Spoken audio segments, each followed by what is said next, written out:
I want you to have your most energized Ramadan yet, and it all starts with your suhoor. Assalamu alaikum. For those of you who don't know me, my name is Nazima Qureshi, and I'm a registered dietitian and nutritionist, as well as the co-author of the Healthy Ramadan Guide with my husband, Bilal Hafiz, who is a personal trainer.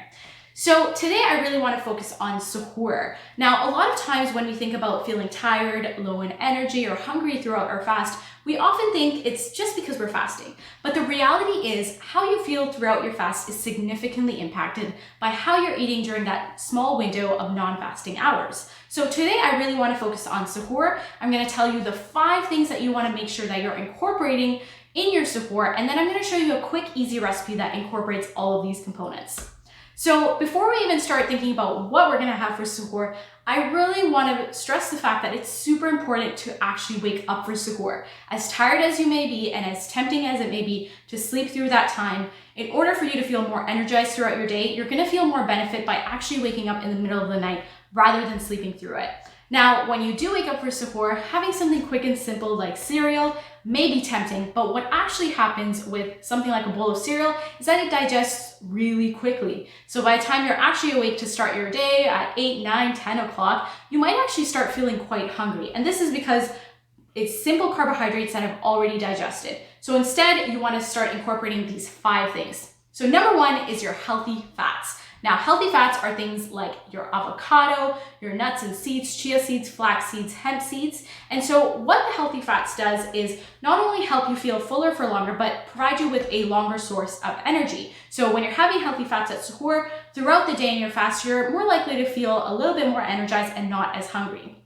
Number 2 is your protein. Now, protein is very important not only to maintain your muscle mass throughout the month of Ramadan, but also help you feel full and a bit more energized as well. So sources of protein include your lentils, chickpeas, Greek yogurt, as well as boiled eggs, or if you have dinner items, chicken and fish work great as well.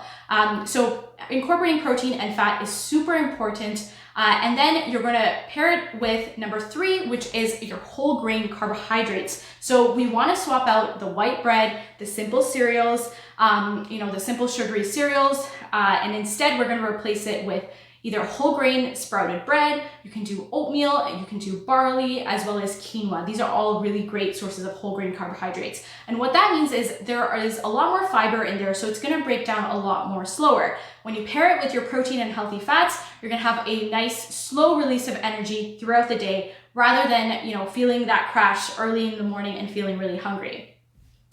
The 4th component is your fruits and vegetables. So ideally, you want to incorporate 1 fruit and 1 vegetable, but if you do either or, that's okay as well. So each week or every 10 days when you are going to the grocery store, try and pick up a different variety and different colors of your fruits and vegetables. And what that will do is that will make sure that you're incorporating a variety of nutrients into your diet, and it helps prevent any sort of deficiencies in the long term, especially throughout the month of Ramadan when we're eating a lot less.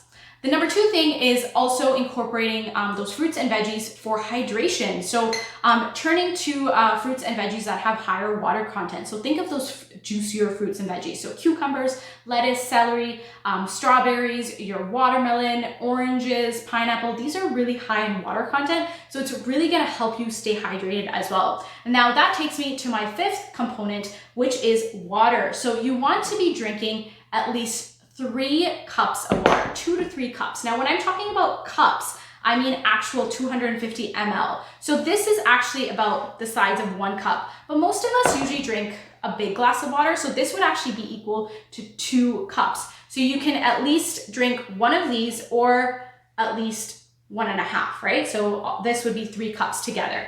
And so in the month of Ramadan, you want to try and drink the same amount of water that you would drink in a regular day. So 8 to 10 cups.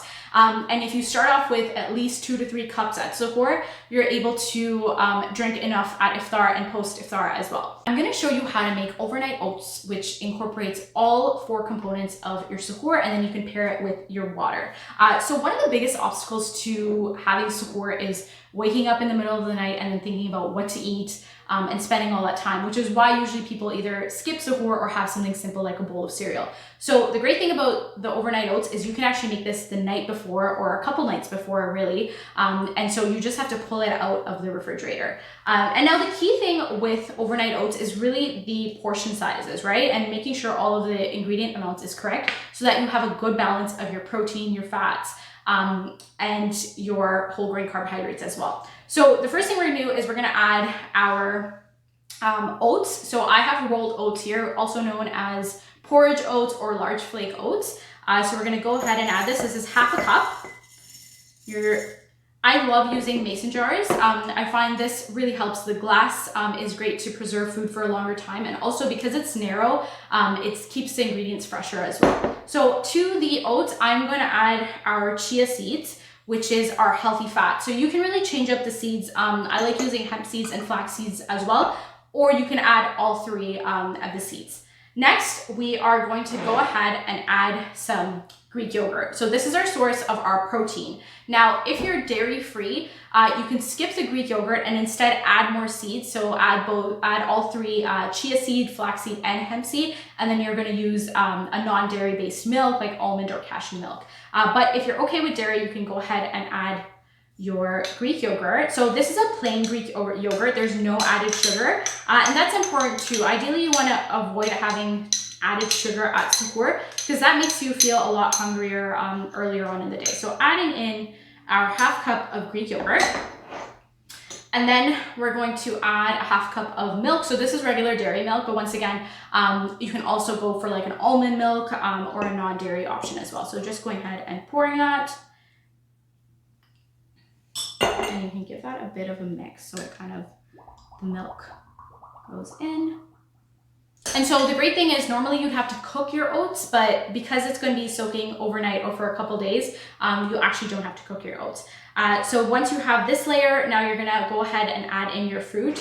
So right now I'm at the end of my grocery trip, so I only have frozen blueberries. So you can use both fresh or frozen. One thing to keep in mind is you can make these jars for the full week, but once you add fruit, that's when you're gonna have to use it up a lot quicker. So frozen berries are still pretty good. You can probably use it the next day or the day after, but sometimes fresh berries go bad quite quick. So what I like to do is I'll make these jars and then I'll add the fruit that I want to add to the jars the night before. So I'm gonna go ahead and add the frozen blueberries. I like doing frozen sometimes, especially with blueberries, because then it thaws out by the time I'm ready to eat it, and the flavors really mix in. So we're gonna add in our frozen blueberries, and then I'm also gonna add some almonds, which is gonna give me a bit more protein and healthy fats as well. And once again, you can change up the type of nuts, or if you have nut allergies, you can skip out on this. And then if you're not adding nuts, once again, you can add more of that with your lid. And there you have your suhoor ready to go, waiting for you when you wake up.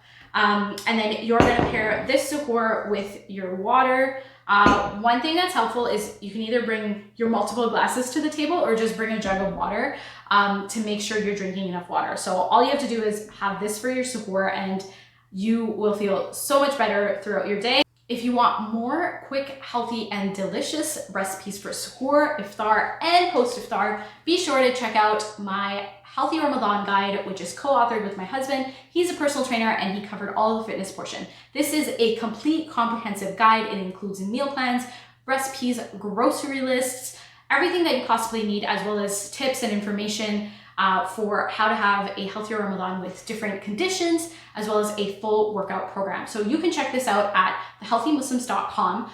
Since we are really close to Ramadan, as soon as you order, you will be emailed the grocery list and meal plan so that you can get started with planning for your Ramadan. And you'll also get access to our Facebook support group so that we can support you throughout the month of Ramadan. Thank you so much, and I hope you found this beneficial.